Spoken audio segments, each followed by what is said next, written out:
Welcome to Beyond the Front Door podcast with Lindee and Rhea at Peak Properties. We are real estate agents in Cheyenne, Wyoming, and we bring you stories that make you laugh, cry, cringe, and inform you. Come on in. We put the real in real estate. I guess we're going to start and have you each tell us a little bit about yourselves and introduce yourselves, tell us a little bit about you, and then sort of what your unpopular opinion is. And then let's get into it. All right? Ready? All right. So, Lucas, we'll start with you. All right. Private first class Lucas Henny, and I'm in the 18-year-old at Cheyenne East High School in the Wyoming Army National Guard. And what else was there? Tell us a little bit about tell us a little bit about your family and if you're working. Oh, okay. I have two sisters, a mom and a dad. We all live just west or east of town, and just a rural family. Grew up on a farm. Just had a little farm for a little while, and I do work. I work at Baumgart's, which used to be the Jack's at the mall. I also work at the Lowe's distribution center. Oh, wow. Very nice. Yeah. What age did you start working? I started working. Are we talking paid or unpaid? Let's say both. Fair. Unpaid. I've been working as long as I can remember. Grew up in Powell, in Sheridan. Worked on grandparents' farm.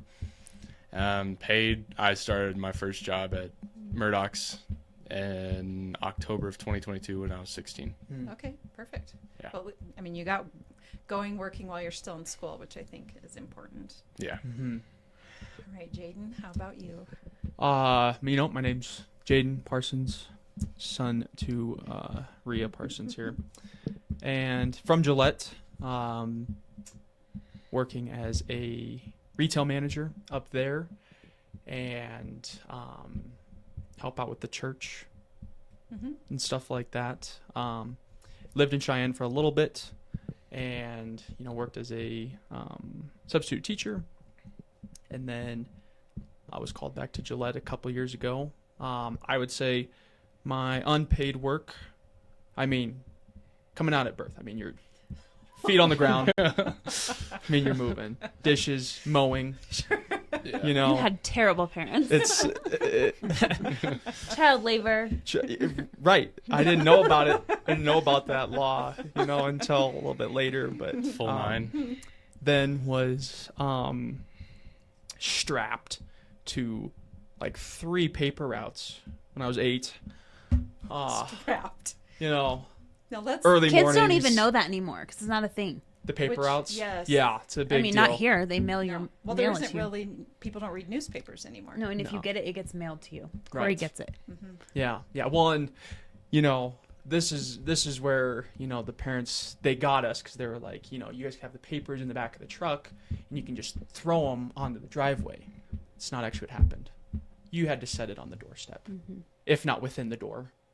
Every single one. So you're out running, And 3:30 in the morning on a Sunday, rolling papers. They made me walk to the news record to grab the papers. He's so full and then of crap. and then bring them back to the house and hand roll them. Such Whoa. a jokester. Couldn't believe it. Okay, so the truth is, the first 8 months that we did papers, so Jaden is the youngest of 3. He forgot to bring this up. He has 2 older brothers.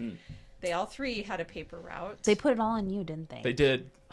We only did that for about 8 months. It was hard because it was Oh, every I've day heard that. except for Saturdays. So we moved to Gillette had a weekly newspaper, and you could either deliver on Tuesdays or Wednesdays. Yeah. And so what we did is, despite what Jaden is telling you, is that me and Grant would go to the news record, and they each had 100 papers, so it was 200 papers. And we'd bring them home. Sometimes they had to roll them all by themselves. Sometimes we helped. They would go into a bin, and then we had our Suburban and and they had the bucket seats. And so the bin of newspapers would sit between the bucket seats, and Josh would take one side and Jaden would take the other. And we did. And we didn't get to have a route in our neighborhood because it wasn't available. Ours was like a coveted. Everybody wanted that one. And so we were up in Westover doing it, and it was 200 papers, and they each took a side of the road and had to. Yeah. And then, that was the Westover one, and then we had the one behind Walmart. That which was when only it was the Gillette News Record, though, right. Yeah. That was and that was one the was daily like paper. the daily paper, and it was I think that was only maybe 100 papers total, 150 maybe. And you got bit by a dog on that I route. did. And How about trauma? let's talk about the big badass dog that this was. Okay. She's like, tell the whole Basically, story. Think of like like if a German Shepherd and like a Rottweiler like had a dog. Oh, That was about 5 pounds. Came just running at me. Those are called Chihuahuas. I think it was a Pomeranian. Or Pomeranian. I didn't think it was a Pomeranian. Yeah, Pomeranian. Something Yeah, like that. little white snowball looking thing. Yeah, it did, and it came up and it nipped me back of the leg. And we didn't know the damage it was until we got to Casa, Yeah. and then we were able to look and broke skin. Yeah, Stuff we like had that, to go to and- the emergency room, and they had to quarantine the dog. I had to quarantine the dog in jail, and The trauma from having an early job was Oh, being jeez. bit by a little takes a lot of grit. Pomeranian. I'll have you know. Yeah. Okay, so an introduction to Lucas and Jayden. So It's funny. today is an unpopular opinion episode. Hmm. So what is the unpopular opinion for today? What is it that we're going to talk about? Generations, in my opinion, I feel like the generations, as we move further back, are becoming, not as I would say not as driven for like work. You know, the work ethic I feel like is dropping a little bit. Manners and respect, I just feel like there's just a different time, and that's not every kid and every generation falling back and stuff like that. But I definitely have noticed that as the generations have gone on, it seems like a lot more technology, a lot more consumption to their phones, their iPads, video games, stuff like that. So you're not seeing as much work ethic coming out of Kids. yeah, How about just you, Lucas? just overall respect of just generational respect. Like I see now more days than anything, just kids nowadays not respecting older generations that maybe have that life experience that those kids don't, and maybe the older generation's trying to give them some tips and tricks, and the younger generation is perceiving it as that.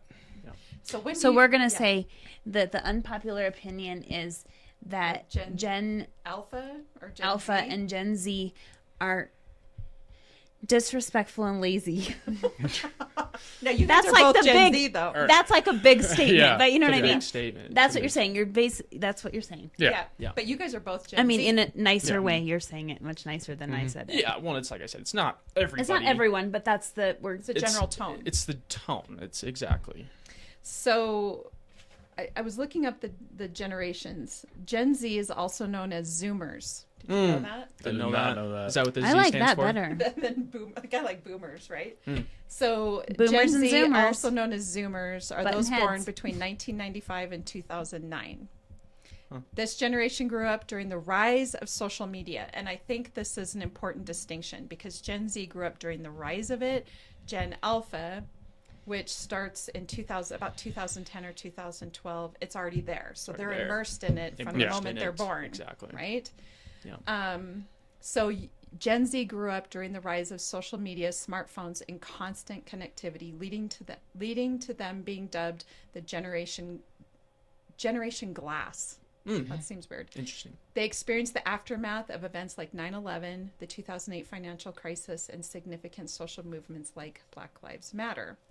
Gen Alpha, on the other hand, born from 2010 to 2025, has been immersed in technology from birth, with digital devices playing a central role in their lives. They've experienced the COVID-19 pandemic and its profound impact on education and socialization. 100%. Yeah. Yeah. So I guess, go ahead. I was just saying, so I think that shows that every generation has gone through different things that makes them who they are. Yeah. I think you're right. So that's what your Kind of, yeah, what the your major parts are. experiences, yeah, Yeah. have made you a certain way. So, Lucas, you're in school, and Jayden, you were subbing at school. What were some of the things you were noticing of kids that maybe felt different than when you were growing up? Or Right out of the gate for me, the whole like iPad thing. Every kid Oh, yeah. is issued an iPad. Took me by surprise. Yeah, I think I had no idea about that. I think that they should go back to the cows or the computers Yes. on wheels. Yes. They would always have just a big box on wheels with computers in it that they'd roll around to each classroom and you can rent them out. But Yeah. I think that the iPads thing is totally just for the new generation because you go to the older teachers that were obviously most of their career they're teaching on just computers itself and not the iPads, and then they don't know what they're going to do with it. They don't know how to utilize it, yeah. Education. But for me growing up, I think the computers on wheels was definitely beneficial because I didn't 100% rely on technology for most of my schoolwork. Yeah. And you always kept paper copies. You never had to rely on technology to save your stuff like that.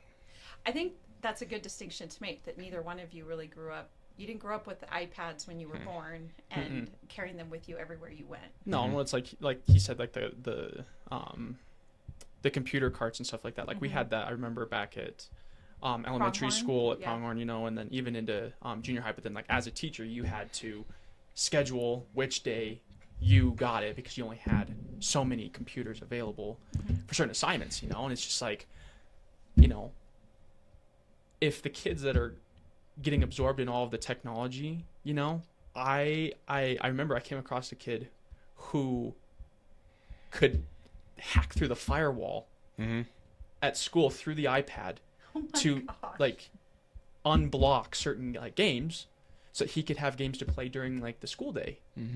Like they're so, I mean, really, it's smart. Like, Sure. and if that's the case, I think they need to be offering more like computer science classes, coding classes, technology-based classes.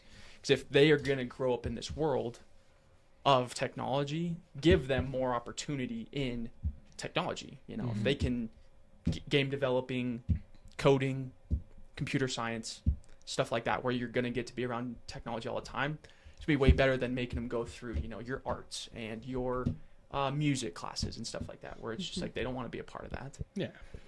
So yeah, it's...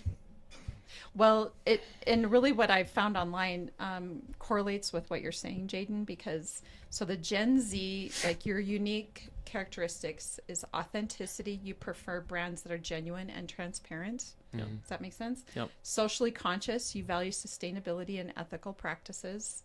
In digital engagement, you engage with brands on social media platforms. But Gen Alpha expects seamless integration of technology and products and services. 100%. Hands down. 100%. Right? Yeah. Interactive content, they prefer interactive and gamified experiences. And the parental influence, still largely influenced by parents' choices. Yeah. Still a bit. Yeah. And so it does speak to that. You kind of wonder if too much of a good thing is such a good thing. Yeah. Well, it's like, for example, like at work, for example, I'll see it a ton of times. There'll be parents that come in and their kid is crying or throwing a fit. And instead of just like, you know, my parents used to, you know, Crack You're the like, whip. do it, used to do crack whatever, some whips. Oh yeah. do whatever. I know you know? Lucas has had the same thing with his Yeah. parents. You know, yeah. but Yeah, now you- it's just like they just throw a phone or an iPad in front of them, and then that's what Makes Yeah. them stop. makes them Well, stop. it makes you It's- wonder about any emotional regulation. Yeah. Like, how do you learn how to regulate your emotions if every single time you experience an emotion, you just turn to technology to deal with it? Right. Yeah, I think that's where most of the respect loss comes in, because like you're playing video games and you hear someone and you don't really, some kids don't think of it, but they can't see each other through the screen, so they just start talking all of that. They just start yelling back and forth. And it's a, They just and lose they, the respect. they kind of are numb to like that they're an actual person on Yeah. the other There's an side actual of that. person on the other side, and they don't really realize that. So then they just think that they're talking to maybe like a computer or something like that. And they don't really have that face-to-face confrontation. Because everything is digital. Yeah, it's easier to hide behind Yeah. The screen. the screen. Which we see that on social media with, Oh yeah. you know, keyboard With warriors. adults. Oh, With yeah. adults. Oh, I yeah. mean, with like adults. Yeah. So you can see how that would Yeah. affect how you treat people. Yeah. I've often wondered, so like when you guys were young, or I would say when you were young is when all of the more violent video games came out, right? Like what's a Call of Duty. like Call of Mortal Duty. Kombat. Mortal Kombat. Yeah, Call of Yeah. Duty, things like that. And then not long after that is when we start to see a rise in school shootings. And I think it's just like what you're saying, Lucas, is that when you're shooting people It's like on a reality TV screen versus sort of making that distinction between the consequences associated with shooting Yeah. somebody in real life versus online. Well, and then that comes down to like the parental side of it as well. Yeah. Those games are advertised for mature 17 and up. Right. So by the time you're 17, you should have a grasp on reality. And stuff like that. So when you are playing those games, you know that this isn't real. It's just a game. It's for fun. Yeah. But if parents are letting their kids play those games at 5, 6 years old, and that's what they're absorbing, and their brain is wiring and around their that. brain is wiring, Yeah. exactly. It's like, Yeah. Well, so what are some examples, Lucas, of disrespect that you're seeing that's really bothering you? So I'll take a couple weeks for example. I was walking into school and walked to my class, and right before I got to my class, there was a kid in the hallway, obviously not respecting his surroundings, just starting yelling, laughing. Obviously, he thought he was having a good time, disrespecting everyone else's privacy and Space. and all that stuff. Teacher, being a teacher, comes up to him, tells him to settle down, and the kid just starts yelling at him. Like, doesn't have any sign of respect towards the teacher, and obviously that teacher is an authoritative figure in the school. So, I mean, growing up in the right household obviously has a big role to play in that. But it's just everything that's going on with our new generation is just super sad to look at. Yeah. Because in school, you're obviously held to a higher standard, not to be on your phone, to pay attention in class, not to be disruptive. And kids just start to stray farther away from that with the new technology coming out. Yeah. And it's just super frustrating to see our world go to that. So I think too, the problem that's going on it's largely electronic, digitally based. Don't get me wrong, but there is an evolution that has occurred between boomers, Gen X, millennials, and then Gen Z and Gen Alpha, and that is that I think there's been a shift in that, like with the silent generation and boomers, there was a real respect for authority, and I do believe in a respect for authority. But I will tell you, as a Gen Xer, I saw some people that abused that if they were in a position of authority and abused that right of the person that was below them, right? So I do think Gen X and probably much deeper into the millennial generation, it was you can challenge authority a bit. Like, don't just, if a teacher tells you to jump off a cliff, you don't necessarily just jump off the cliff, right? Yeah. Like, you use your mind and think for yourself. But when you think about some of the adults that have like really abused their power of authority, then, and I used to say this all the time, because the way that I grew up with my boomer mom was, you do what I say when I tell you to do it. And that, yes, and in that case, that makes sense. But what I told my kids is, if I tell you no to something, you got one opportunity to argue it, and then if I still tell you no, then you have to stop. Yeah. like I did. You're gonna be in trouble if you keep going. I did. Now, he maybe doesn't remember, but I promise you, He's I like, had this she did not give me conversation. 2 chances. no, She barely gave Oh, me yes, 1. you did. never. Oh, like, look at him now. Oh. As though as though me as his authority is what makes complete sense. So anyway, but then I think when we got down into millennials, I think it completely shifted, where everybody wanted to give space for kids, and I think it almost swung too far, right? Like, where it was that gentle parenting, your Let children them make their own decisions. decisions. You're just there to, Yeah, and so it's almost like the pendulum swung from adults having all the authority no matter what, to the pendulum swinging the other way to adults have no authority. Yeah. Right? And it has to swing somewhere in the middle where there's a balance. I was trying to, Jayden, even though you're laughing at me, I was trying to strike that balance when we were raising you. Yeah. Because I knew that you guys were going to argue with me and not always agree with everything I said. And there were times I did not change my mind, and I know that there were times that I did change my Sure. mind. Yeah.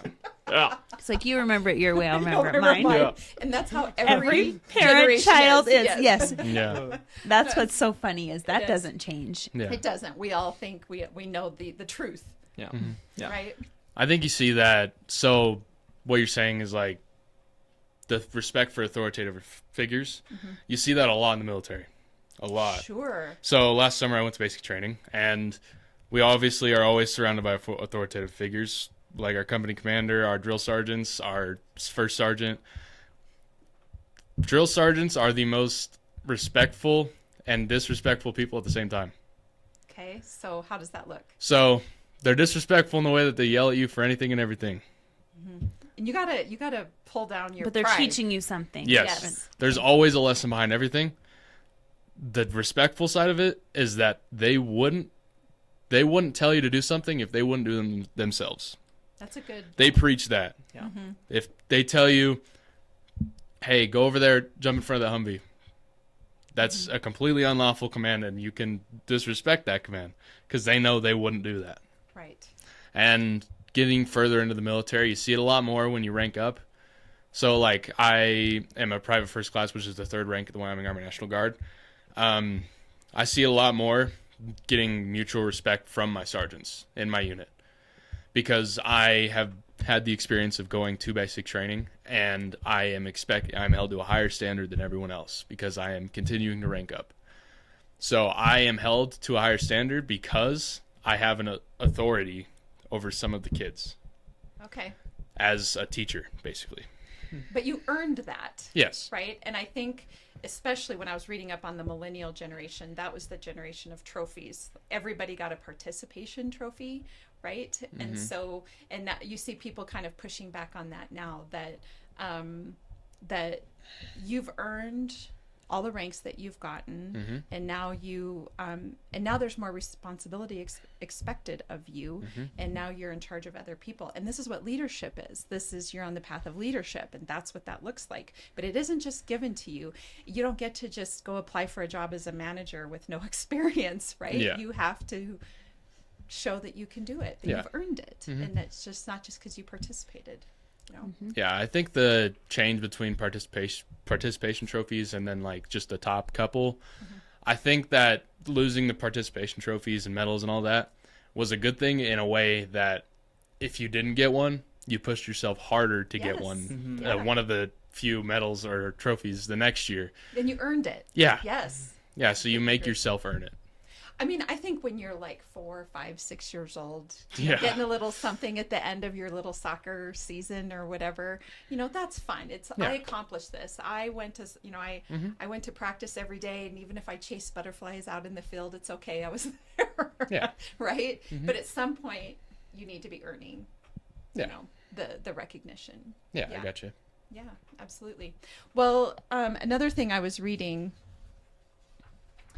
So this is around Gen Z, which is that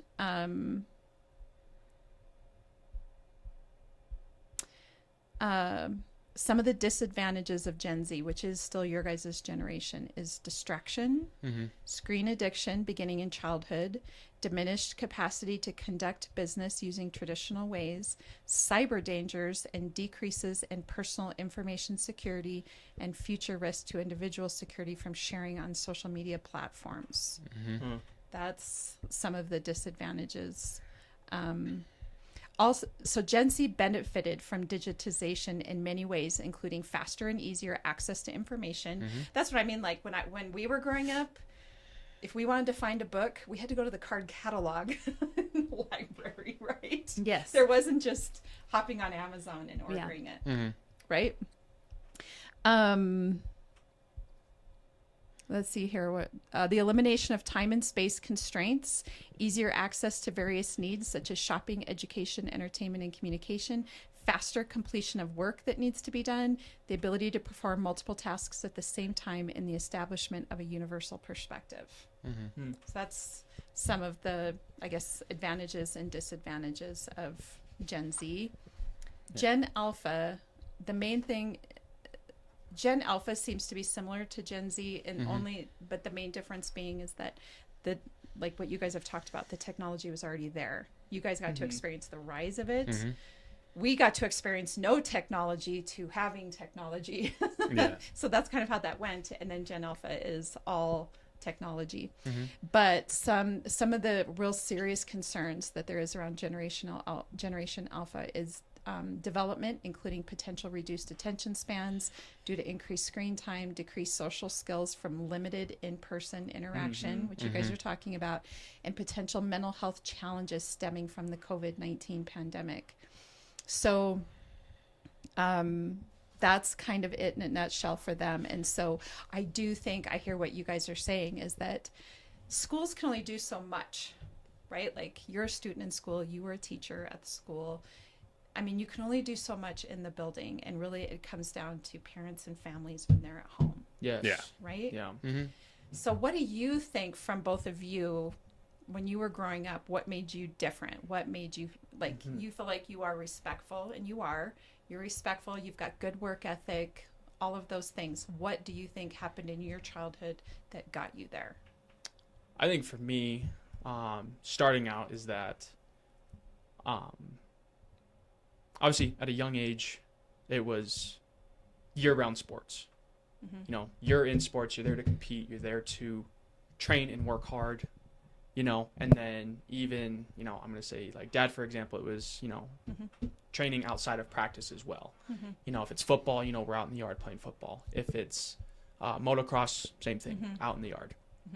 You know, so it's doing that year-round while doing school isn't easy.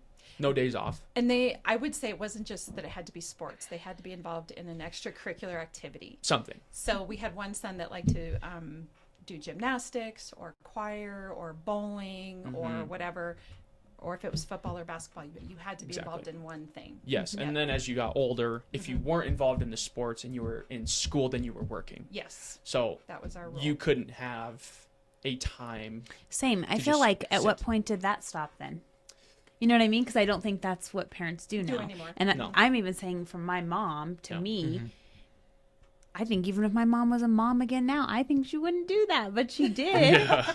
You know what I mean? I feel like the whole society, we've like changed our way of thinking, even though we know that that was a good way to grow up and that it made us respectful and hardworking and all that stuff. But for some reason, I don't know why we're not doing that now. Well, and then it's getting you instilled with the idea that, you know, we started working 9, 10 years old, whatever it was, doing the paper routes. And it's like, yeah, you're only making $60 a month.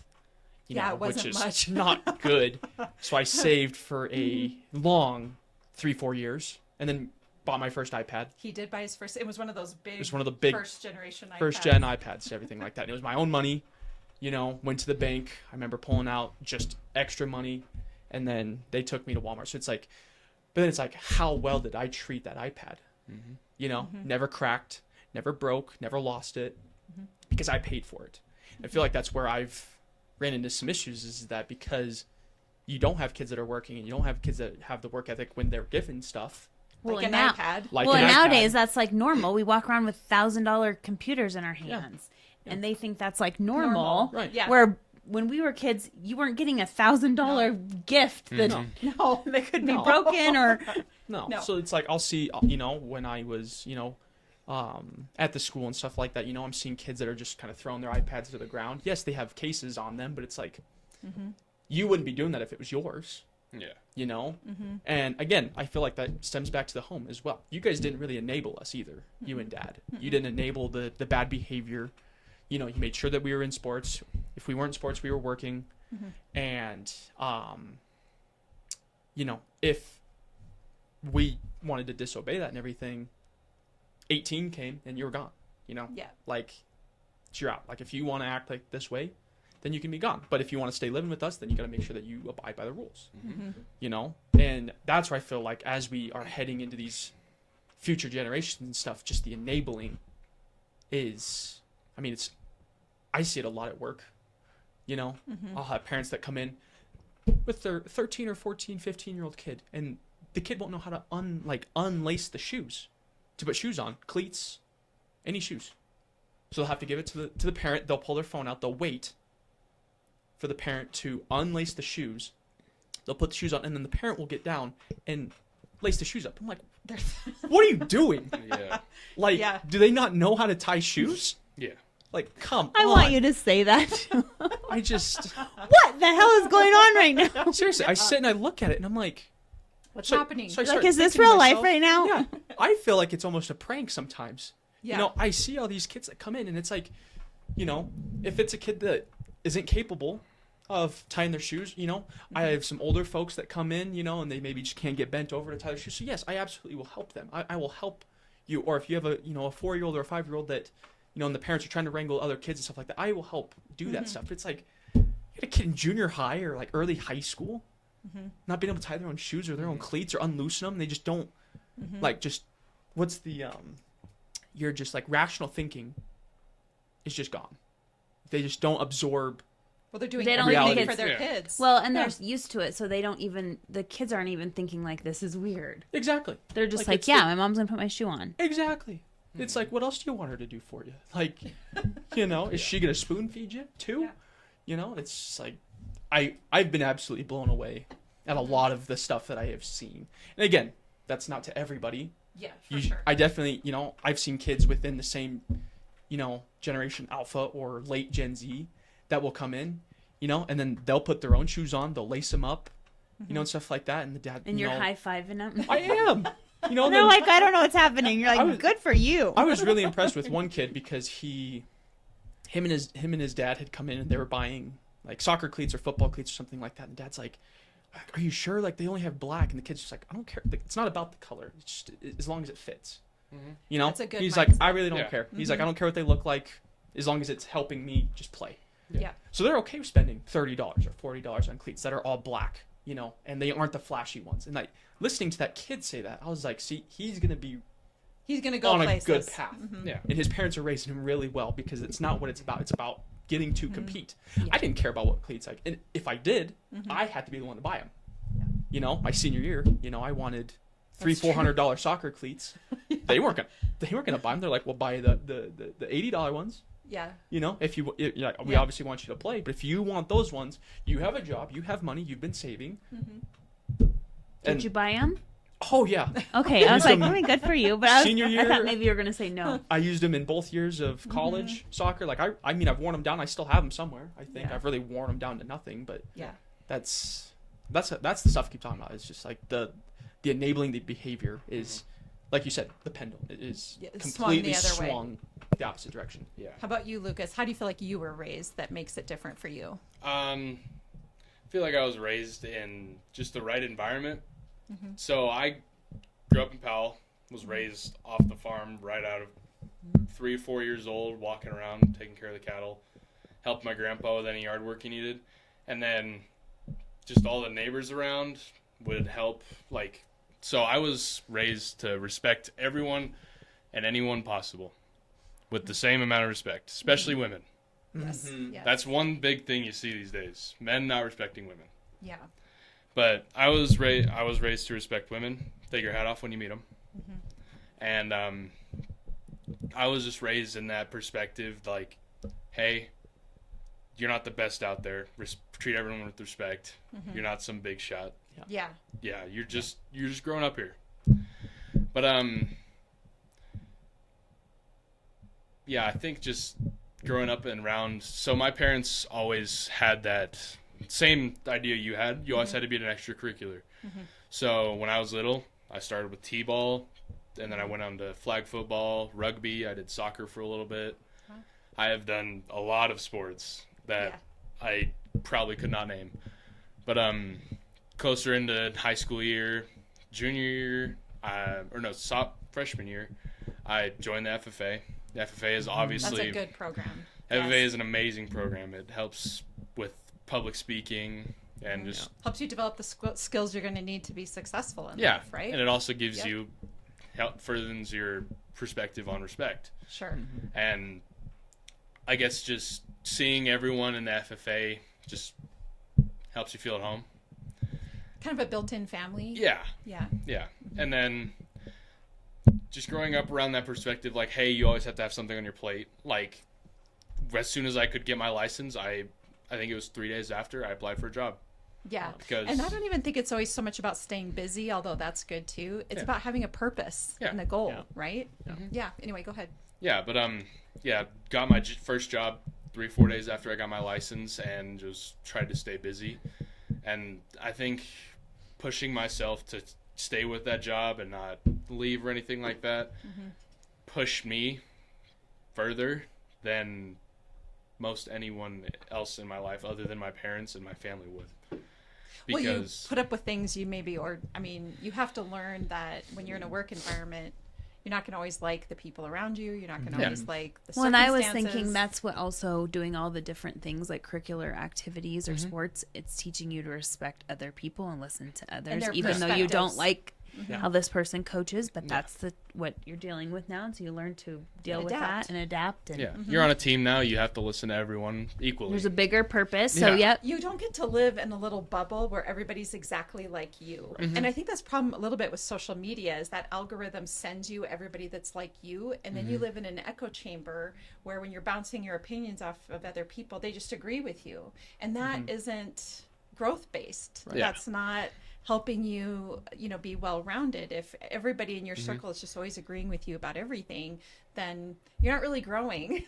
And so you're right. When you're in extra activities, you have to learn other personalities and learn to work with it. Yeah. Well, and I've always, for example, I've always had respect for people that grew up on a ranch or on a farm. Yes. I had a handful of friends. Obviously, I was allergic to a lot of the animals, so that made it a problem. So it wasn't being in out your there. cards.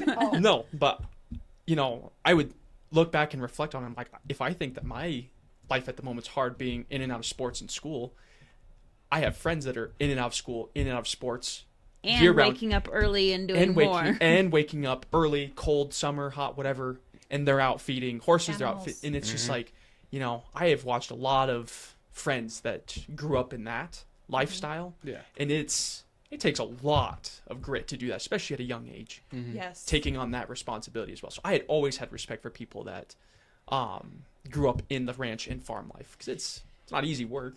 No, but I kind of imagine, like, if you started just as soon as you could walk, if you're heading out to help feed, it just is a part of who you are. You don't even, I'm not saying you don't think of it as a chore, but it's just a part of your life, and it's just something you're doing, right? Yeah.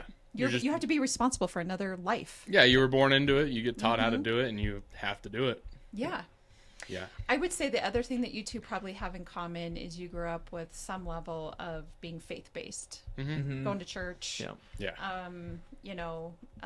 That plays a role as well. Yeah. Absolutely. Right? Yeah, absolutely. I think that's been, it wasn't super big growing up. We would go to church every now and again. We did get baptized as kids and stuff like that. And But it wasn't super big until I was into junior high and into high school. Yes. I didn't understand it as a kid. I know that's the thing about church. I think when you're in elementary school, it is harder to understand and grasp. It just seems like you're just going to learn about Jesus and hang out with your friends. Well, it's learn about Jesus, but it's also learning, treat everybody how you want to be treated. So it's establishing respect at a young age. Yeah. Being friends with everybody, kind of a deal. Like you're not excluding, in these like little hangouts and stuff like that. So once I got to be into junior high and high school, what I appreciated is that a lot of the friend group never twisted my arm to have to go.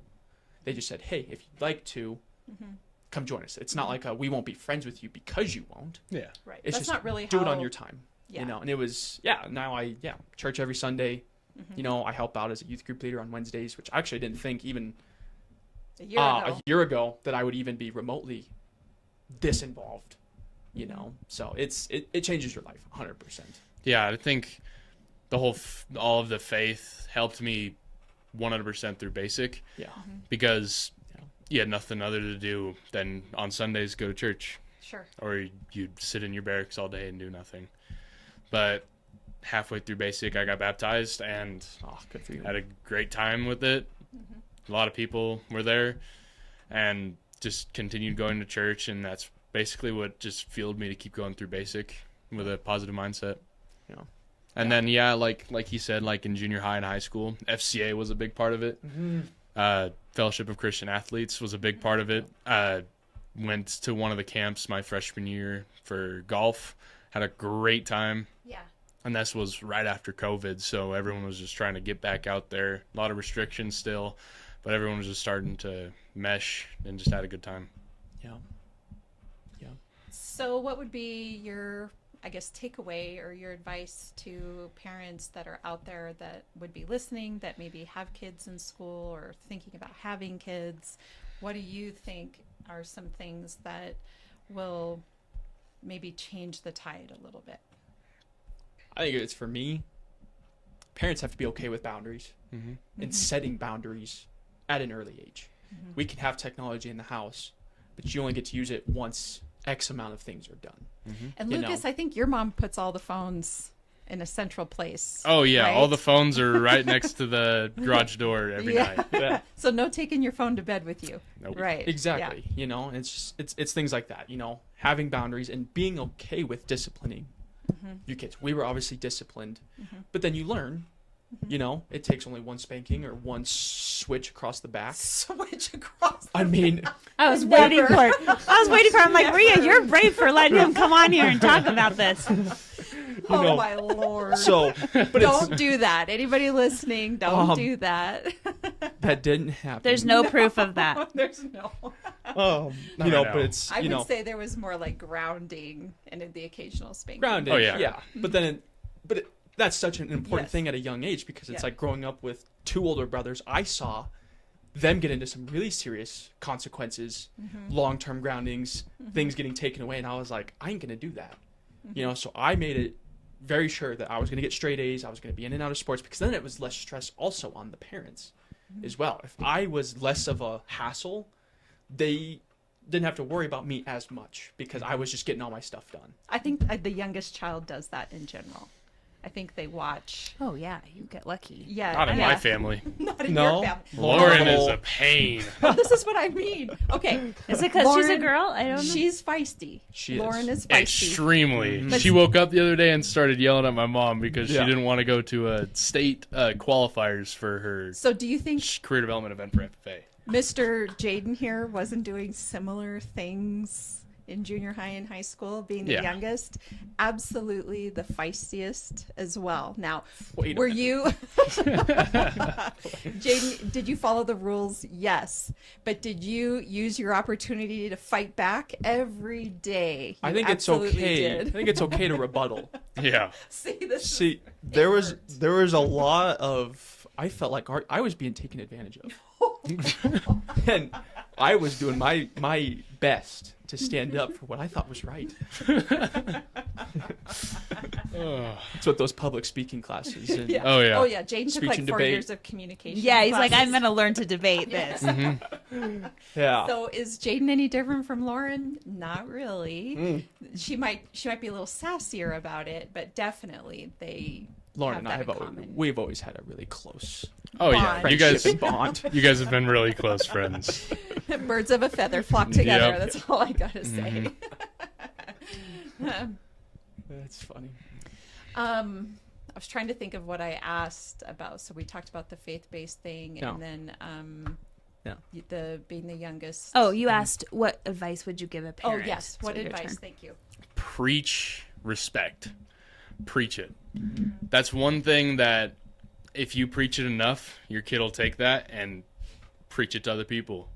Like, my parents preached it so hard to me that they taught me to respect everyone with the same amount of respect. And I think me being respectful to other people, and adults at that, has brought me further in life than it ever will, than anyone else that wasn't preached respect. And, like, that wasn't a big part of their lives probably ever will, unless they, too, can learn about respect. Sure. But I think, tying off of what Jayden said, discipline when needed. Yeah. That is a big part of it, because, like, groundings, I had my fair share. Jade might not have, but I only think I was maybe once or twice. Like it was pretty rare. Jayden was a little dutiful rule follower for I sure when he was. was growing up. I So we was. didn't have to do very much with him. Yeah. I followed the rules when I deemed it was... When you wanted to. Yeah, when I wanted to. But, yeah, no, discipline is a big part of it, because, like, you'll see discipline a lot down the road. Like, law enforcement, they discipline a lot of people. And then, like, if you go into the military, you see it a lot more. Well, and I always think if you don't discipline your child, somebody's going to. Oh, yeah. Yes. Right? So it might not be today, it might not be tomorrow, but somebody in the future is going to discipline your child. Yeah. And they might be an adult at that time, whether it's the law, whether it's somebody that's had enough of their shit, whatever the case is, somebody is going to teach them their lesson. And your dad and I used to say all the time, we'd rather be the ones teaching you the lesson because you're safe with us. Yeah. I can't control what happens once you turn 18, and really even before you turn 18, but 18 is really the boundary, right? Like, you are an adult legally at the age of 18. So anything you do after that, I can't necessarily help you with. Right. Yeah. So our philosophy was, if we can help them experience the consequences when they're in the safety of our home and they can learn the lesson, then I know they're still going to be okay. But if I don't teach those consequences now, somebody else is going to. And what if they're big consequences? Right. What if my child's going to sit in prison for the rest of their life? I don't want to live like that. Yeah. That would be awful. Yeah. Yeah. Right? And so that's really what I try to say all the time, is that Yeah. we want you to learn these things while you're with us. Well, and I was going to say too, I think tying with learning that stuff is also, I remember a handful of times, it was probably more dad's doing, but it was practicing doing dangerous things safely. Yes. I feel like that's an important thing because it gives you an opportunity also as a kid while you're developing. I remember one time I think I was cooking a pizza at the house and didn't put an oven mitt on, and I reached in to grab it and everything, and he watched it happen, and it burnt. I mean, it sucked. He was like, so that's why they invented these. He's like, why did you do that? But he lets you kind of push the boundary a little bit, not without getting extremely hurt, if it's that's what dads are good for. Is right? instilling that stuff, and I know there's someone else in our family that doesn't let any sort of dangerous activities go on. Right. We won't name her grandma. Won't name her grandma. But it's the just grandma in my family is exactly the same. It's like, yeah, they're gonna get hurt. Don't let them do that. And that's why dads. That's why dads. My grandma's the complete opposite. Oh, really? She says, do it all. When we were first introduced to paintballs that were frozen by my grandma when we were 8 or 9. Yeah. Oh. She put us outside. You? Oh no, she put us outside and put an entire 5-gallon bucket of the frozen paintballs. Gave us 2 slingshots. It was me and my cousin, and we ran around and pelted each other all day long. Nice. We came back in all bruised and hurt, and she was like, "So what did we learn?" Oh. So You're like, it's fun but hurts. Yes. Yeah. Yeah. You just gotta. I think the big part of parenting is teaching your kids to get a reality check earlier in life than when it's too late. Yes, absolutely. Yep, I agree with completely that. agree. Mm-hmm.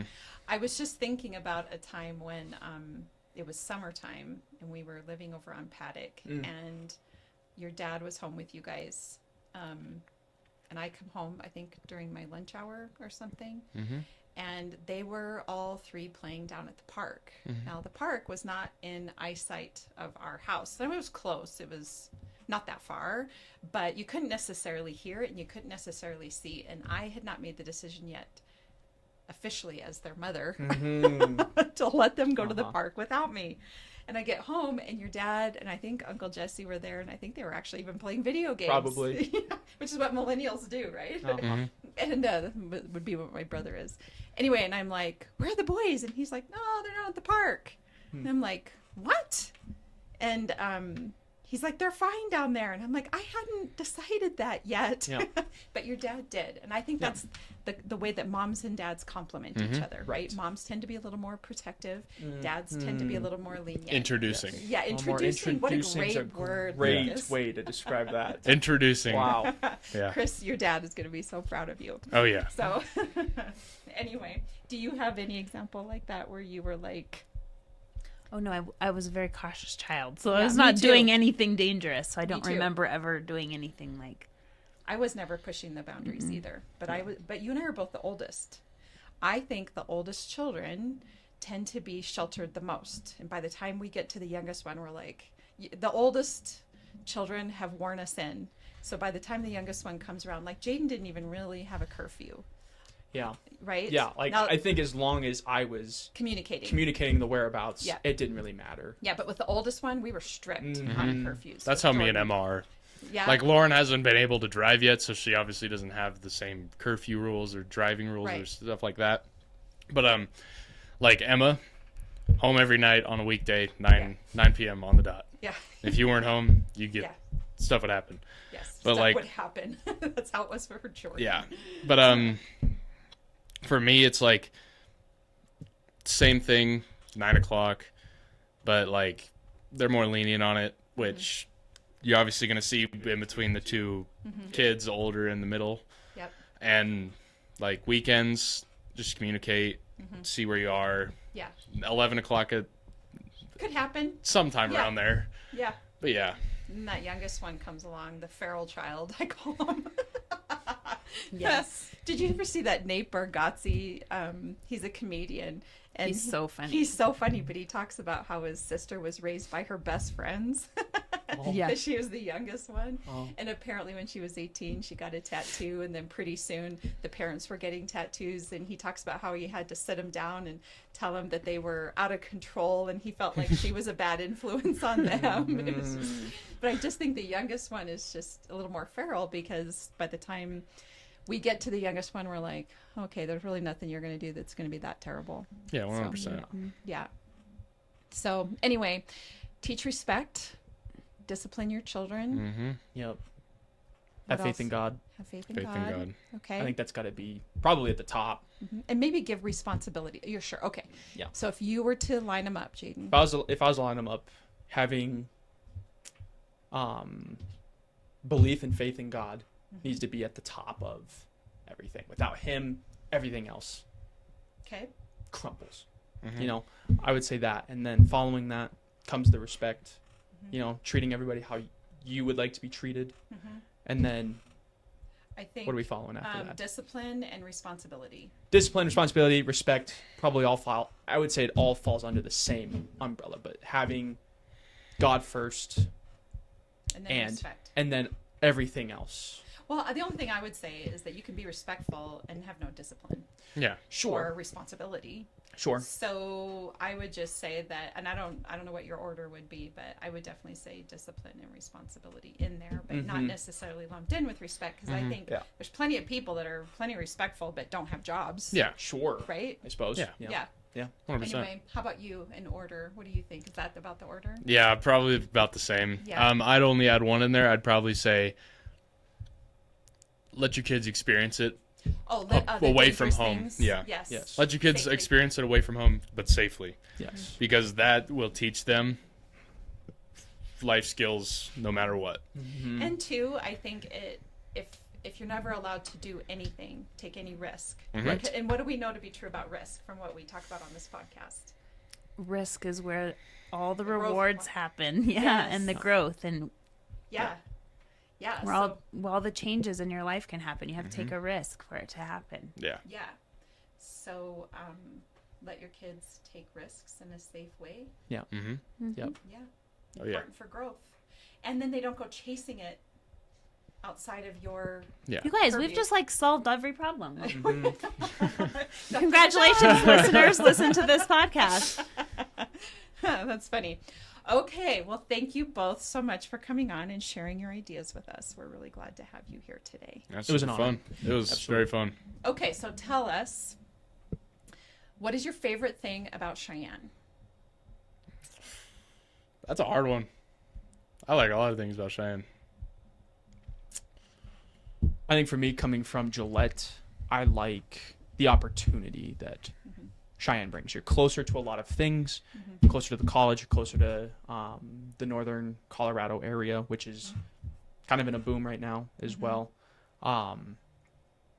More people to meet and build connections with. Yeah. You know, I feel like you don't get that a whole lot in Gillette. In the more rural areas. In the more rural areas and stuff like that. But I definitely know, like, being in Gillette, it's easy to get to know everybody. The saturation levels are easier. Yes, I will say that has made it really easy. Everybody kind of knows everybody. It's really easy. I could get to just about anybody in Gillette through probably my mom and dad. Like through just us, we could. Jaden will text me and he's like, I need this one person's number. And I'm like, hang on. Let me Exactly. And it's just like there that. There it is. I got it. Yeah. And it's just, that's super easy, but I think I like the opportunity that comes in. In the location. Yeah. Probably the one thing I like about Cheyenne is like how easy it is to navigate once you get used to it. Because once you first move here, you're like, what am I doing? It feels big. Yeah, it feels big. But once you get used to it, you're like, dang, this is a small town. Yeah. But then you realize it's the biggest town in Wyoming. Yeah. Biggest town in Wyoming. And you just get used to it. And I just like how compact and how close everything is. Like you could be from south side of town to the north side in 20 minutes. It's just like it's like a smaller size of Denver. Yeah, and I think that's important too. Like I know when we were in Dallas just recently, I mean, you're commuting for an hour and a half or 2 hours one way just to get from A to B. And it's not even that many miles. Traffic's bad. It's long. Yeah. It's a lot on gas. It's a lot. That's what, Yeah. Here it's about 20 minutes. Gillette, it's about 8 to 10 maybe, from one end to the other. Like very, very nice. Yeah. Okay, so sorry, Lindee, I didn't. Okay, go ahead. if you could buy real estate anywhere in the world, where would it be and why? Money's no object. Money just isn't the rich. object. Interesting. If it was me, it's going to be, because I've thought about it a little bit, as I'm expanding into that field a little bit with the real estate. Having Airbnb properties in the nicer vacation locations. Okay. Somewhere in Florida, somewhere in Texas, somewhere in Arizona. So that way I can get out of the cold in Wyoming and can go spend 2 weeks or a month in one of these locations and stuff like that. I think that would be... I love that answer. Gosh, it'd be so good. Yeah, that'd be cool. That's a good answer. Yeah, I'd have to agree with him on that part. And then I'd also have to say more vacated spot. So like mountainous areas. More Yes. So like cabins, stuff like that, just away from society. Because I know people love that. Yes. Like in Wyoming, several ranches where celebrities are buying property, putting houses on there. Harrison Ford, Kanye West. I think Jeffree Star's another Yep. one that's Yeah, out he's in here. Casper. Yep. Yeah. Just, I think that would be like one of the biggest booms in real estate would probably be rural areas because you're away from everyone. Yes. Yeah, Big deal. there's a real joy to be found there, isn't there? Oh yeah. All right. Well, thank you guys both so much for coming on. It's Thank been you. great to have you. That's fun. We've solved been an all the honor. world's Our first problems. unpopular opinion Our first, we're gonna have to do more episode. Of those, aren't we? It's kind of fun because then, you get to like talk through and see what other people's opinions are. I think it was awesome to hear both of your guys' opinions from different generations about your own generation and others. And I think we talked very briefly, and we don't need to get into all this, but I mean, I think I saw somewhere recently, like, when I was in my early 20s, I was getting married and having kids. And with your guys' generation, that's becoming much later. And I think it's going to continue to get much later. And how's that? And actually, birth rates are declining. So how's that going to impact society? People having jobs, buying houses, all those things. If people are maturing at a much slower rate or aren't engaging with their lives, how is the world going to continue to turn? So it's important that we make changes. Oh yeah. So, anyway, for all of you listening, as you know, Lindee and I are realtors here at Peak Properties. So if you're looking to buy or sell, we'd love to help you with that. You can find us at www.sellcheyenne.com, and of course, and on all of our social media channels, and Beyond the Front Door podcast on YouTube, Spotify, iHeartRadio, and Apple Podcasts. And we hope you have a really great day. Thank you. Yeah.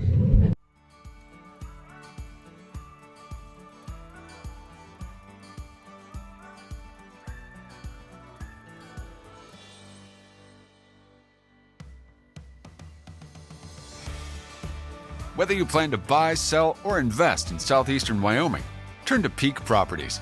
Family and veteran owned and operated, we work diligently for you.